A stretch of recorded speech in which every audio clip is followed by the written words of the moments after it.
इसके स्मरण में नहीं था, बच्चे थे, इसके स्मरण में नहीं आए, इसके स्मरण में नहीं पहुंचा। पितृपक्ष में, पितृपक्ष के अंतर्गत, आश्विन के अंतर्गत श्राद्ध पक्ष में पड़ने वाली शिवरात्रि के दिन बैठी और शंकर भगवान के पार्थिव लिंग का निर्माण कर रही, पार्थिव लिंग का निर्माण करते करते पार्थिव लिंग के निर्माण का पूजन कर रही थी, और पूजन करते करते उसके मन में आ गया, उसके मन में आया कि मैं विवाह करूं उससे, मैं विवाह उससे करूं जो संसार सागर के कल्याण की बात करे।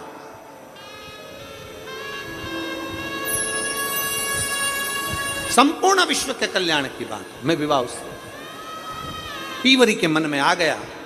इसलिए आज भी जिस बेटा बेटी का विवाह 35 साल 40 साल 30 साल हो गए, शादी नहीं हो रही हो, जिस बेटा बेटी का संबंध नहीं हो रहा, उससे निवेदन है, पितृपक्ष में जो शिवरात्रि आ रही है, उस पितृपक्ष की शिवरात्रि के दिन एक बूंद घी, गौ माता का घृत, गाय के दूध से बना हुआ, गौ माता का गाय के दूध से बना हुआ घी एक उंगली में जरा सा लगाकर, जिस लड़का लड़की का विवाह नहीं हो रहा हो वो लेकर जाए, शंकर के शिवलिंग पर उसका लेपन करे, और उसी उंगली को अशोक सुंदरी वाली जगह पर पीवरी के नाम से, पितृपक्ष में सुखदेव जी महाराज की धर्म पत्नी पीवरी के नाम से अगर अशोक सुंदरी वाली जगह पर लगाकर एक लोटा जल भगवान शंकर को समर्पित कर दे तो उसका विवाह होता ही है। अगला पितृपक्ष आएगा उससे पहले उसका विवाह होगा ही होगा,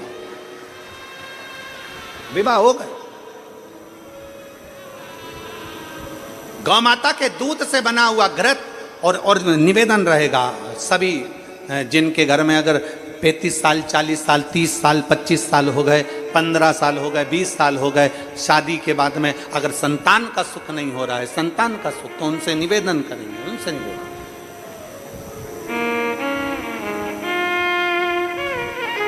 प्रयास करो श्राद्ध पक्ष में भगवान शंकर को थोड़ा सा शिवरात्रि के दिन घृत, गाय के दूध से बना हुआ घी,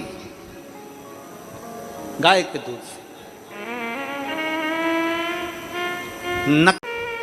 नकली ने तो अभी धमाल मचा रखा है तिरुपति में, नकली नहीं।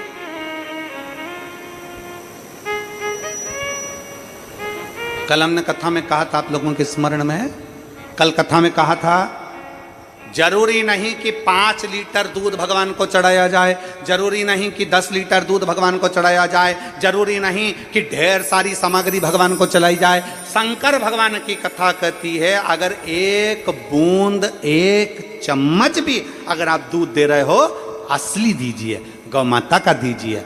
एक घी का दिया भी लगा रहे हो तो गाय के घृत से बना हुआ लगा, देसी गाय के घृत।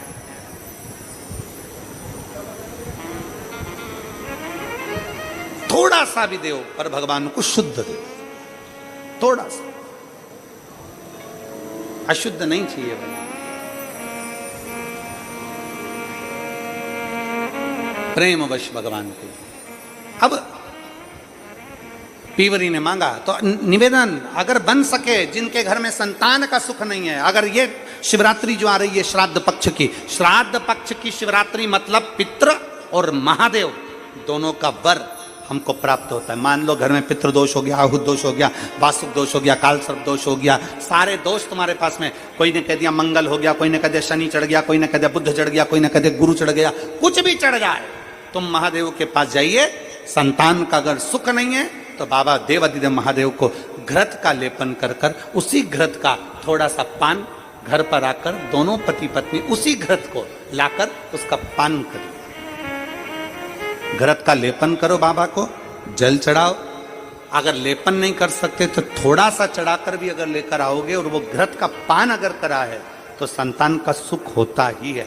पर ये केवल जो बताया जा रहा है ये पितृपक्ष के अंदर जो शिवरात्रि पड़ती है उसी में किया जाएगा, बाकी के समय नहीं किया जाएगा, केवल पितृपक्ष की, पितृपक्ष के अंदर।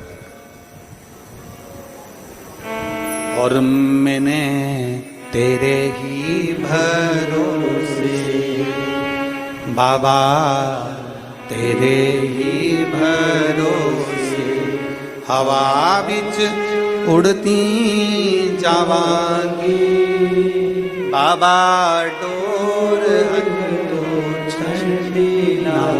में कटती जावांगी। पितृपक्ष की शिवरात्रि में आप ये कर्म कर सकते हैं।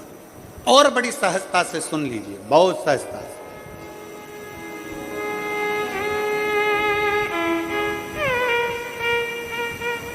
जो बेटा कंपटीशन एग्जाम में बैठ रहा है, जो बेटा कहीं ना कहीं इंटरव्यू देने जा रहा है, उससे निवेदन है पढ़ने वाले बेटे से कि अपनी मेहनत को 4 गुना बढ़ा ले।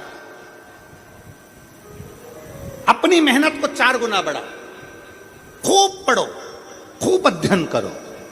और जब इस पितृपक्ष की शिवरात्रि आ रही है, तो पितृपक्ष की शिवरात्रि पर एक बेलपत्र पर हमेशा आप लोगों को कहा कि आप कभी भी परीक्षा देने जाना तो बेलपत्री की मध्य पत्ती पर शहद लगाना।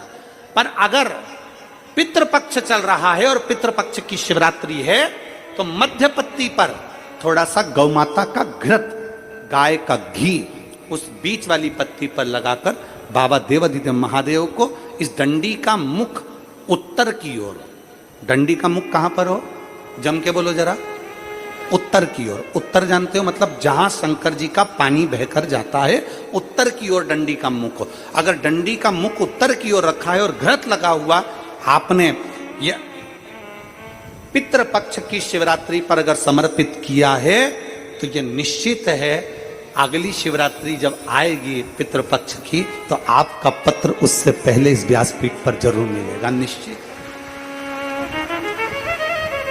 पितृपक्ष की शिवरात्रि साधारण नहीं है। पितृपक्ष की शिवरात्रि में एक भगवान शंकर और पितरों का एक आनंदमय भाव प्रकट होता है, आनंदमय भाव।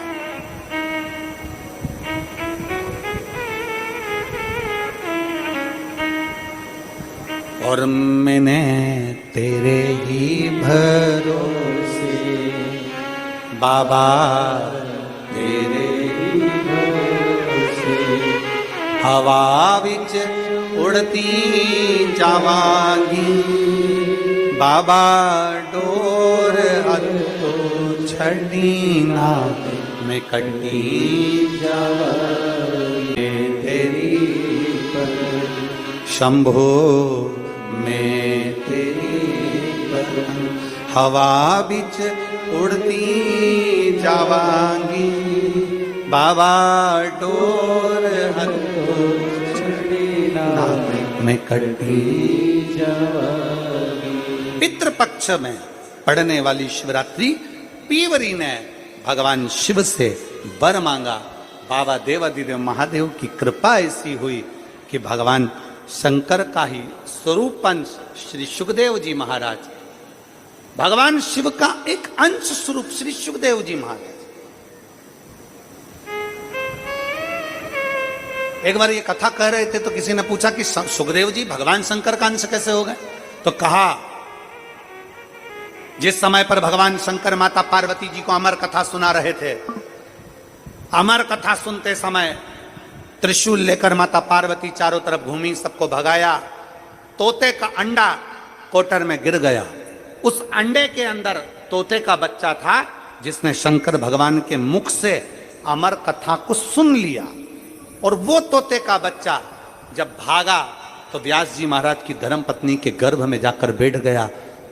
तोते के बच्चे को कहते हैं शुक, व्यास जी की पत्नी के गर्भ से जन्मा इसलिए कहलाया देव। दोनों को मिला दो तो हो गया शुकदेव। भगवान शंकर की वाणी के द्वारा इसका प्रागट्य है, इसलिए भगवान शिव तत्व के द्वारा इसको अमर तत्व प्राप्त है। इसलिए इसको भगवान शंकर का ही अंश कह दिया, भगवान शिव का ही अंश बोल दिया। भगवान शिव, सुखदेव जी पीवरी, भगवान शंकर की आराधना में डूबी हुई पीवरी, भगवान शिव तत्व को प्राप्त करने वाली पीवरी, भगवान शंकर की अविरल भक्ति में डूबने वाली पीवरी, भगवान शिव से वर मांगती है कि मेरे को पति मिले तो आप सा स्वरूप, आप अमर तत्व को धारण करने वाला। भगवान शंकर ने तीवरी का विवाह का वर दे दिया कि आपका विवाह सुखदेव जी के साथ होगा। सुखदेव भगवान श्री सुखदेव जी महाराज के साथ भगवान और महाराज शिव तत्व कहता है, भगवान शंकर का पावन चरित्र कहता है, भगवान शिव का पवित्र चरित्र कहता है।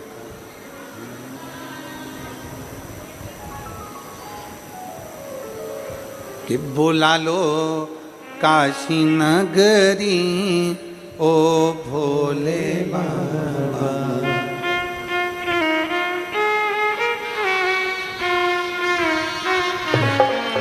बुला लो काशी नगरी ओ भोले बाबा, बुला लो काशी नगरी ओ भोले बाबा, बुला लो काशी नगरी ओ